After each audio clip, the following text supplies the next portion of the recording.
ছেলেবেলা থেকে আমার ভূত খোঁজার নেশা। যখনই পুরো বাড়ির খোঁজ পেয়েছি যেটা ভূতেদের আস্তানা, সব কাজ ফেলে সেখানে গিয়ে হাজির হয়েছি। গুরুজনদের হাজার নিষেধ সত্ত্বেও রাত কাটিয়েছি সেখানে, কিন্তু ভূতের সন্ধান পাইনি। কতবার যে শ্মশানে ঘুরেছি তার ঠিক ঠিকানা নেই। আমাবস্যার রাতে কুকুর শিয়ালদের আগুন জ্বলা চোখ দেখেছি। ইলোমেলো বাতাসে মরার খুলি থেকে অদ্ভুত শব্দ বের হয়েছে, তাও শুনেছি। ভয় পাইনি। সব দেখে শুনে একটা ব্যাপারে নিশ্চিত হয়েছি, ভূত নেই।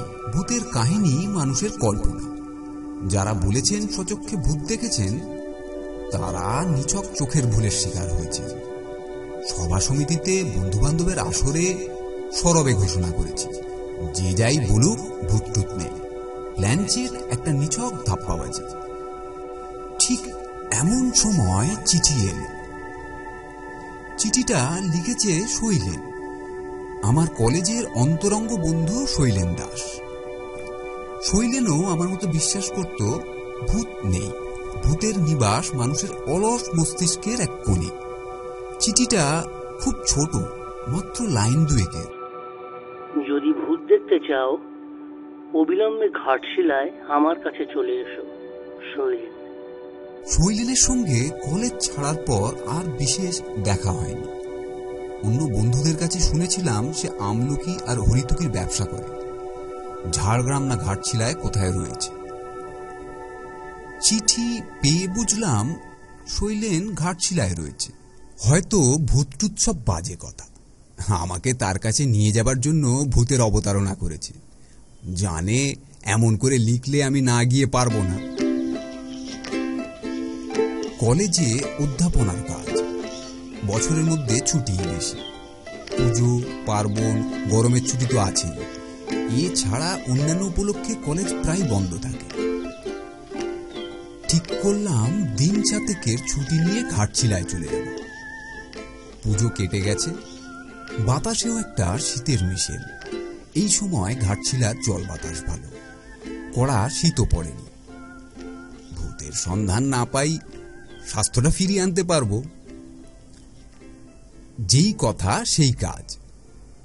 সুটকেস আর বিছানা নিয়ে হাওড়া স্টেশনে গিয়ে হাজির হলাম।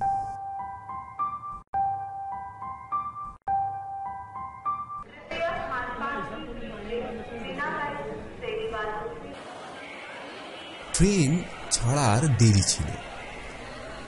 কামরার এক কোণে মালপত্র রেখে একটা পত্রিকা কিনে বেঞ্চের উপরে বসলাম।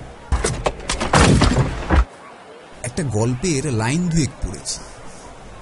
হঠাৎ পরিচিত কণ্ঠে চমকে উঠলাম। আরে খবর কি? মুখ তুলে অবাক হলাম। সামনে দাঁড়িয়ে শৈলেন, বগলে খবরের কাগজ, হাতে রঙিন ব্যাগ। খবর আর কি, ভূত দেখবার জন্য তো তুই নেমন্তন্ন করেছিলি। ভূতের উল্লেখে শৈলেনের মুখটা ম্লান হয়ে গেল, দু চোখে আতঙ্কের ছায়া। সে চুপচাপ দাঁড়িয়ে রইল। কিরে, কথা বল। কি বলবো, ব্যাপারটা ঠিক আমিও বুঝতে পারছি না। তোর কথা মনে হলো তাই তোকে চিঠি লিখলাম। ভালোই করেছিস। ভূত যদি না পাই তোর ঘাড়ে চেপে 7টা দিন তো খেয়ে আসি। শৈলেন বলল, চল এবার ট্রেন ছাড়ার সময় হয়েছে। তুই কোন কামরে উঠেছিস? আঙুল দিয়ে কামরাটা দেখিয়ে দিলাম। দুজনে উঠে পাশাপাশি বসলাম। ট্রেন ছাড়তে আমি জিজ্ঞেস করলাম, কি ব্যাপার বলতো? তুই তো 7 জন্মে ভূতে বিশ্বাস করতিস না, ঠিক আমার মতো। কি দেখলি? স্পষ্ট দেখলাম শৈলেনের কপালে বিন্দু বিন্দু ঘাম জমে উঠল। গালের পেশিগুলো কেঁপে উঠল থরথরিয়ে। সে মৃদু কণ্ঠে বলল, হঠাৎ বাতি বন্ধ হয়ে যেত, এক তিল হাওয়া নেই। দরজা জানলাগুলো নিজের ইচ্ছা মতো খুলছে আর বন্ধ হচ্ছে। পাশের ঘরের খুটখাট শব্দ। গিয়ে দেখি কেউ কোথাও নেই। এই এক ব্যাপার। যারাই ভূতের উপদ্রবের কথা বলেছে তারা সবাই এই একই কাহিনী শুনিয়েছে। এই হঠাৎ বাতি নিভে যাওয়া, আচমকা জানলা দরজা খুলে যাওয়া। সেসব ঘরে রাতের পর রাত কাটিয়েছি, কিছুই দেখতে পাইনি। পাশের ঘরে খুটখাট শব্দ ইঁদুরের জন্য। বিড়ালের আমদানি করতেই সে শব্দ থেমে গেছে। লাইনের গোলমালের জন্য বাতি হঠাৎ ফিউজ হয়ে গেছে। তাই হাসতে হাসতে বললাম, এই সব ব্যাপারে তুইও ভয় পেয়ে গেলি? এর মধ্যে ভূত এলো থেকে? শৈলেন আমার একটা হাত চেপে ধরল, ভয়ার্ত কণ্ঠে বলল, ওসব কথা থাক ভাই, অন্য কথা বল, যা দেখবার তুই গিয়ে দেখবি।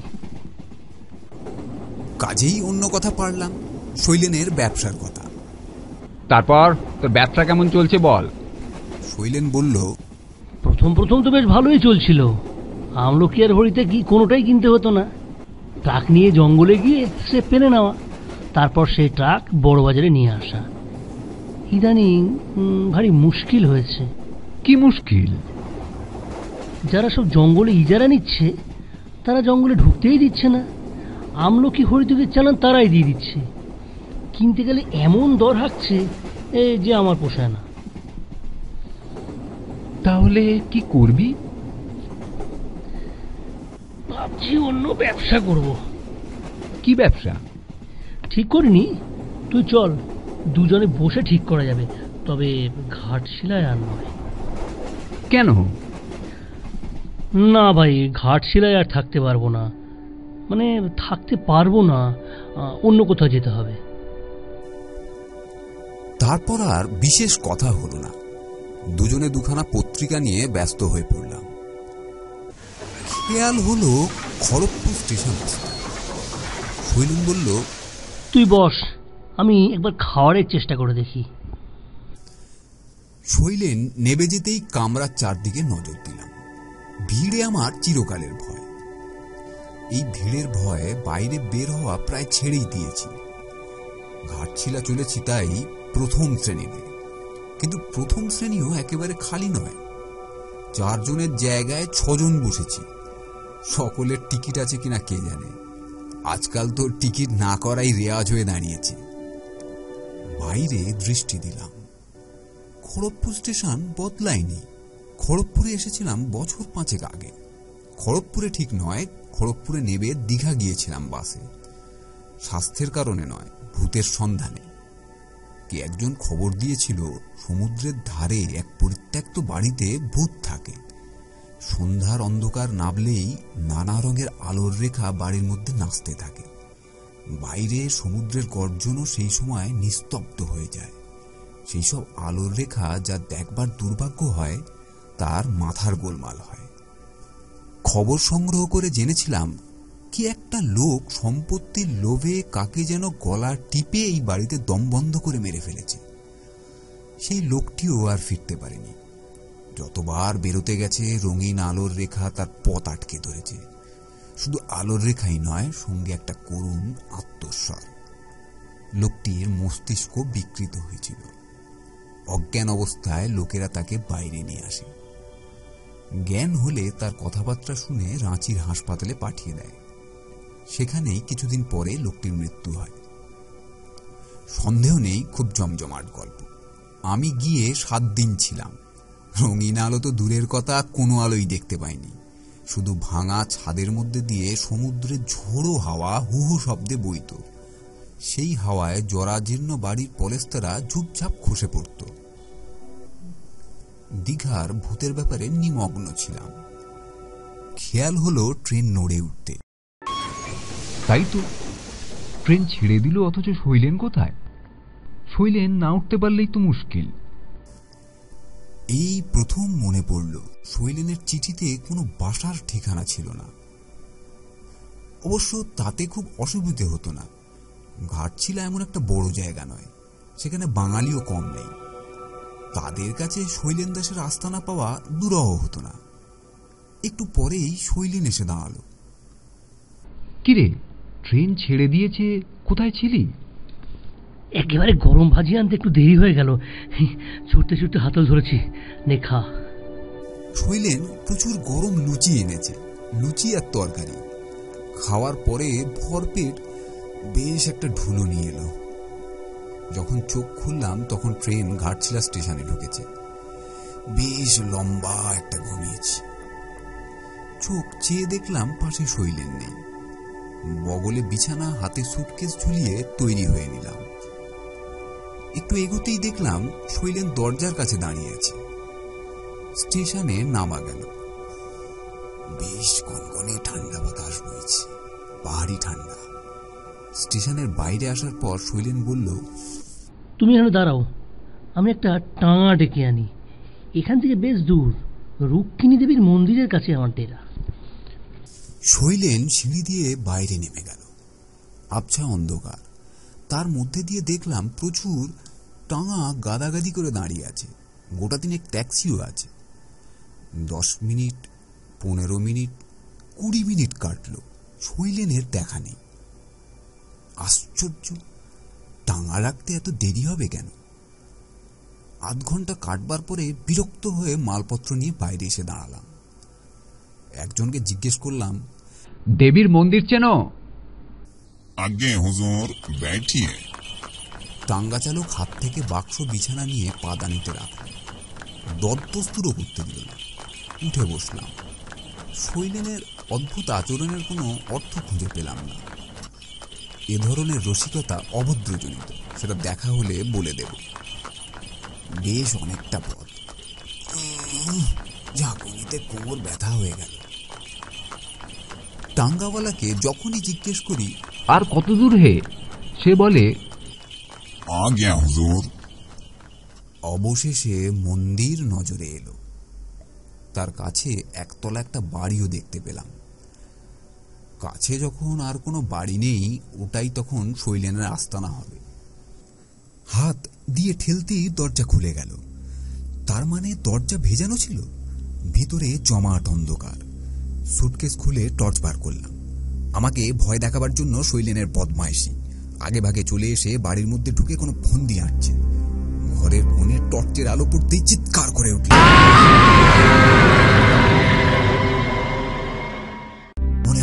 মনে হয় খুব ভয় পেয়েছি। 2 কোষ বেয়ে রক্তের স্রোত গড়িয়ে পড়ছে। তার দেহে যে প্রাণ নেই এটা বুঝবার জন্য তার কাছে যাবার দরকার হলো না। মনে হলো কেউ গলা টিপে তাকে হত্যা করেছে। তখনও টর্চের আলো শৈলেনের দেহের উপর। তার শরীর হট করে ঘুরে গেল। কে যেন ঘুরিয়ে দিল তার শরীরটাকে। চোখ দুটি আরো বিস্ফারিত, গালের মাংসপেশিগুলো তিত্তির করে কাঁপছে। আর দাঁড়িয়ে থাকার সাহস হলো না। তীর বেগে রাস্তার উপর এসে পড়লাম।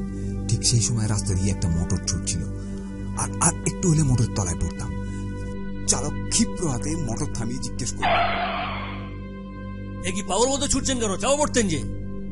জ্ঞান শূন্য হয়ে কেন ছুটছিলাম চালককে বললাম। ভদ্রলোক বাঙালি, গলায় টেটোস্কোপ দেখে মনে হলো ডাক্তার। ডাক্তার সব শুনে বলল, কি বলছেন আপনি? শৈলেন বাবু তার দিন 10 মারা গেছে। রহস্যজনক ভাবে মৃত্যু। গলা টিপে কারা মেরে রেখে গেছে। চোর ডাকাত? ডাক্তার মাথা নাড়ল। না না, পয়সা করি সব ঠিক ছিল, জিনিসপত্র একটু এদিক ওদিক হয়নি। বাড়িটা একটু খুব বদনাম আছে। এর আগেও 2 জন এইভাবেই মারা গেছে। কিন্তু আপনি দেখলেন কি করে? পুলিশ তো আগে থেকেই দরজা তালা দিয়ে গেছে। বললাম, কই না তো, দরজা তো খোলা। চলুন তো দেখি। টর্চের আলো ফেলতেই চমকে উঠলাম। দরজায় বিরাট আকারের 2টো তালা। ডাক্তার এ নিয়ে আর কিছু জিজ্ঞেস করলো না, শুধু বলল, স্টেশনে যাবেন তো চলুন, আমি ওই দিকেই যাব। রাস্তায় একটিও কথা হলো না। কোনো কথা বলবার মতন মনের অবস্থা আমার ছিল না। শৈলেনের বিভৎস চোখের দৃষ্টি আমাকে মুখ করে ফেলেছিল। প্ল্যাটফর্মের বেঞ্চের ওপর বসলাম। জানি আমার কথা কেউ বিশ্বাস করবে না। যে লোকটা 10 দিন আগে মারা গেছে, সে হাওড়া থেকে ঘাটশিলা পর্যন্ত আমার সঙ্গে এসেছে। নিজের মৃতদেহ দেখাবার জন্য এমন আজগুবি কথা কে বিশ্বাস করবে? দরজায় তালা আটকানো। মৃতদেহ কবে স্থানান্তরিত হয়ে গেছে, অথচ টর্চের আলোয় শৈলেনের সেই বিভৎস রূপ কি করে দেখলাম? ঠান্ডা কনকনে হাওয়া, কানের পাশে মৃদু কণ্ঠে, আমরা আছি, অবিশ্বাস করো না। অবিকল শৈলেনের গলা।